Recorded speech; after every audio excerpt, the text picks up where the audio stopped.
Basara triple ఐటీలో నిధుల వివాదం అలా ఉండగానే మరో కాంట్రవర్సీ తెరపైకి వచ్చింది. అధికారులు బెదిరించి నిర్బంధించారంటూ ఓ విద్యార్థిని వీడియో విడుదల చేయడం వర్సిటీలో ఇప్పుడు కలకలం రేపుతోంది.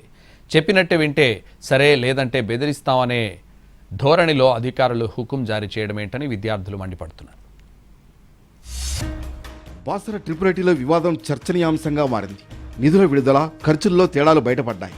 గత 5 ఏళ్లలో 57 కోట్ల నిధుల లెక్కల్లో తేడాలు రావడంపై Telangana students association for solidarity RTI ఆధారాలతో సహా ప్రకటన విడుదల చేసింది.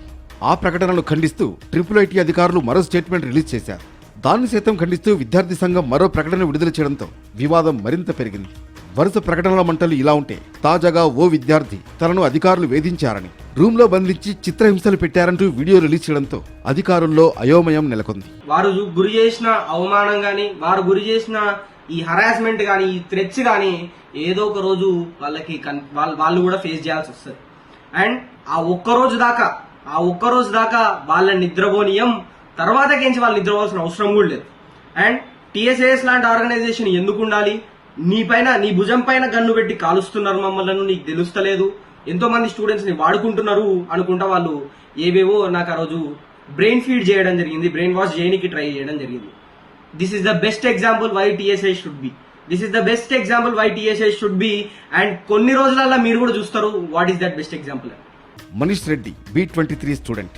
కొన్ని ఆర్గనైజేషన్స్ నుంచి విద్యార్థులకు సాయం చేయించాడని ఇతనిపై ఫ్యాకల్టీ కక్ష కట్టింది. ఫలితంగా 2025 ఫైనల్ రిజల్ట్ విషయంలో మనీష్ రెడ్డికి షాక్ తగిలింది. ఇదేంటని ఫ్యాకల్టీని అడిగితే మళ్లీ ఎగ్జామ్ రాసుకోమన్నారు. సరే అని రాస్తే same result.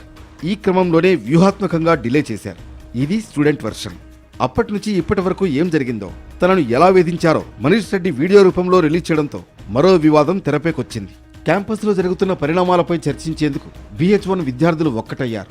E1, E2, E4 బ్యాచ్కు చెందిన విద్యార్థులంతా ఏకమయ్యారు. దాదాపు 2000 మంది విద్యార్థులతో Telangana students association for solidarity సమావేశమైంది. ఈ క్రమంలో 57 కోట్ల రూపాయల నిధుల తేడాను విద్యార్థులకు వివరించారు TSAS అధ్యక్షుడు ఆకాష్ యాదవ్. మనీష్ రెడ్డి ఆరోపణలపై యూనివర్సిటీ స్పందించాల్సి ఉంది. విద్యార్థి చెప్పింది నిజమైతే ఇది అత్యంత గంభీరమైన అంశమని న్యాయ నిపుణులు అభిప్రాయపడుతున్నారు. ప్రభుత్వం నిష్పక్షపాత విచారణ జరిపి బాధ్యులపై కఠిన చర్యలు తీసుకోవాలని విద్యార్థి సంఘాలు డిమాండ్ చేశారు.